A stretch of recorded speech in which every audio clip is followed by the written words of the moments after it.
Hope you don't do it for a living, you'd starve, get it? And to rub salt into the still fresh wound, a few days later Gary receives a call to say his record label have just dropped him. He took it very hard. He didn't leave the house and he became a recluse. A few months after being dropped, Gary has something to celebrate. His wife Dawn gives birth to their first kid. Looking for a fresh start, Gary moves the family to LA.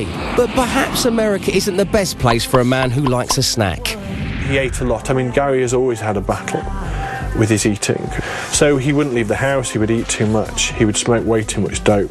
It was a tough time for him. The first big interview and photo shoot he did after, there was this huge basket of little chocolate bars and he was trying to be good. He was on this new fitness regime. He saw me take one and made me kind of steal a couple for him. Gary tops the scales at 16 stone, 8 pounds, when apparently it takes him 3 rolls to get out of bed. But now, out of the public eye, Gary's tunes are selling again. Gary writes 6 tracks for Blue, including their top 2 hit Guilty, and that's not their only musical collaboration.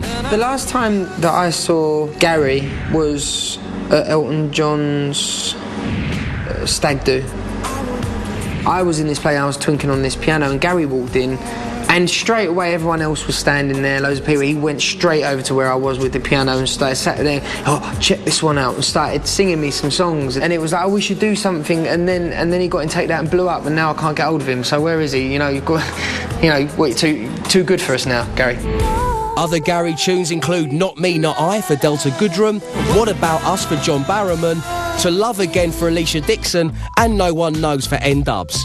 No, really. Now, apologies there's no actual footage from inside Elton John's Stag Do, but to be honest with you, it's probably best if you just conjure up your own images. If it helps, along with Gary Barlow and Lee Ryan, there was also Paul O'Grady and Kid Rock. Hope that helps you paint a picture. Anyway, moving on. Abby Gordon, it's time for the penultimate Garyometer. Lean mints, things are going ever so well. Trans fats, things are going ever so badly. What do we reckon? Well, the fatter he is, the worse his career is. But now he's starting to lose a little bit of weight. He's writing songs for other people. He's getting his fingers back in there. He's back in the game. Okay, just so you know, at one point Gary Barlow said of himself, he looks like a big red tomato. 16 stone, 8 pounds he was. FYI, that's 1,326 tomatoes for every Gary Barlow. Gone smart? He's on about 400 bourbons a day. It doesn't fit in his trousers, but he is in the charts, so you can't say he's absolutely in the doldrums. So he's on his way back up, halfway between middle and trans fats. That's where I'm putting him. Me too. Right, OK, so at this stage here, but we've had to take that split, we've had some solo hits, we've had some very, very dark times for the, may I say, lovely Mr. Barlow. But on the way, the great comeback. Yes, at last, some good news in the final part of Real Stories.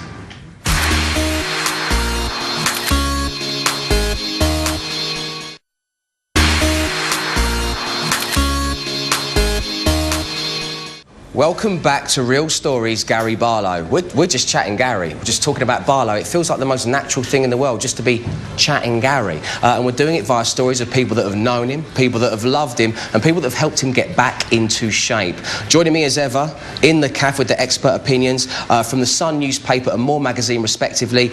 It's Gordon and who the devil? What are you? Hello? Hello? Get out! Go and look at your nudie picture somewhere else. Unbelievable. So far, we've seen Gary grow from a boy to a man, from a childhood gigs is all they were, to a hit machine. We've seen Take That, marriage, and we've seen a couple of kids. Then, of course, there were some years in the wilderness. Now, well, we see mountains, we see awards, we see a glorious comeback sparked one day in November 2005 when 6 million people tuned in to watch the Take That reunion documentary, and they had a top-selling greatest hits collection. After that happened, Gary, Mark, Howard and Jason called a press conference. 10 years after they announced their split, Gary uses similar words to announce Take That's return to the stage. I'd just like to say thank you very much to everyone for giving us the last 10 years off. But unfortunately, the rumours are true. Take That are going back on tour. When tickets for the original 11 dates of the Ultimate Tour sell out in 30 minutes, more are added. 275,000 tickets go in just 3 hours. They actually came in to the Chris Moore show, and we had the first ever play of the new comeback single, which was Patience. Gary in particular, I think, was particularly nervous out of the four of them because it was very much his baby, and really this was all resting upon his songwriting capability. The album Beautiful World and comeback single Patience are both #1s. Patience stays at the top of the charts for 4 weeks. 2007 sees another sell-out world tour, including 11 straight nights at Manchester's MEN Arena. Shine gives Take That their 10th #1 single and bags the Ivor Novello Award for the most played single of the year. When the guys reformed and had their second wave of success, Gary and indeed the other guys in Take That, they won for Shine and they won most performed song. Gary was excited rather than nervous. Thanks, everybody. He didn't know whether he was going to win this one award. And Gary was, you know, totally charming and as usual, he just stole the audience's hearts. Brit Awards for Best Live Act and Best British Single are followed by new album The Circus and single Greatest Day, which both repeat Take That's phenomenal run of #1s. Gary is in the form of his life. 2009 spectacular The Circus Tour is officially the fastest selling of all time. 675,000 tickets in 4.5 hours. And to get some creative inspiration, Gary takes the team to Vegas. We saw 5 shows in 3 days, and we would see a show at lunchtime, have dinner, see a show in the evening, go out to a club.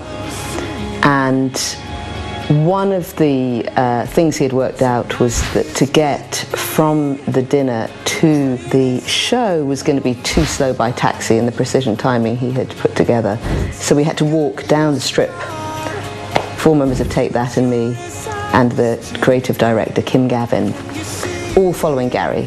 Gary was the scout leader, walking very fast indeed, and you couldn't lose him. If you lost him, that was it. Put simply, Gary Barlow's career is back from the dead, but in a good way, not like a flesh-eating zombie. Oh, Gary Barlow. You know, the more I think about the Vegas story, the more I believe that the job of Chief Scout should have gone to Gary Barlow, not Bear Grylls. The badges would have been loads better. There could have been songwriting badges, snagging a red-hot dancer wife badges, eating casually badges. Abby, yes.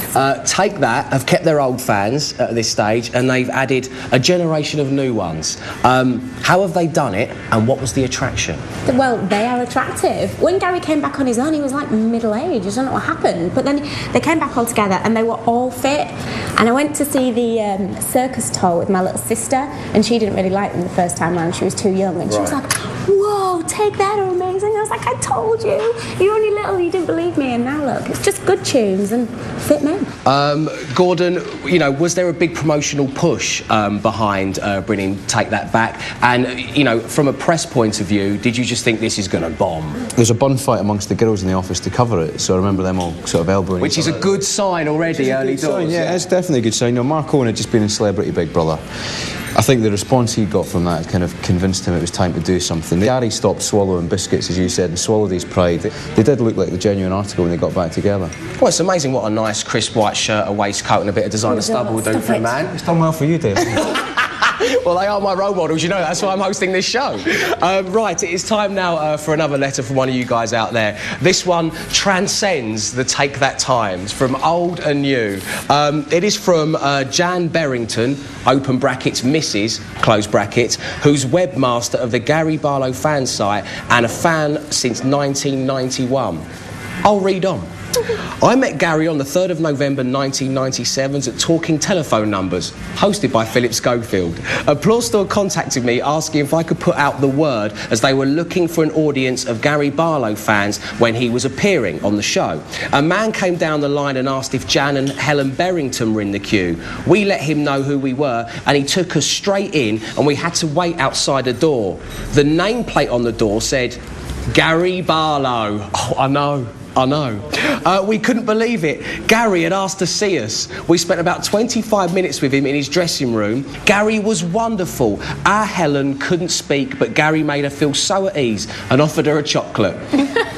He was so down to earth, really made us feel welcome and not rushed at all. Yours, Jan Berrington. Thank you very much indeed, Jan. So basically, we've been talking about this already, Gordon, you and I. Gary's a nice guy. Yeah, he's a lovely And that's the overriding thing, isn't it? Yeah, I can't imagine him being nasty to anybody. He's got such a lovely, good heart. Yeah, and I mean, having been blessed with a second chance, Gary Barlow decides to put something back. No, sadly, he doesn't have Kerry Katona deported, but he does climb a mountain for charity. You lied. 2009 sees two family events for Gary, one happy and one sad. Dawn gives birth to their third child, and the same year, Gary's dad sadly dies at the age of 71. At a War Child gig, Gary appears on stage with Coldplay to sing Back for Good, where Chris Martin calls him Britain's favourite comeback kid, and Gary's putting his return to good use. First, he organises a celebrity climb up Mount Kilimanjaro for comic relief. Gary came in to see me. It was after the Take That's Comeback tour.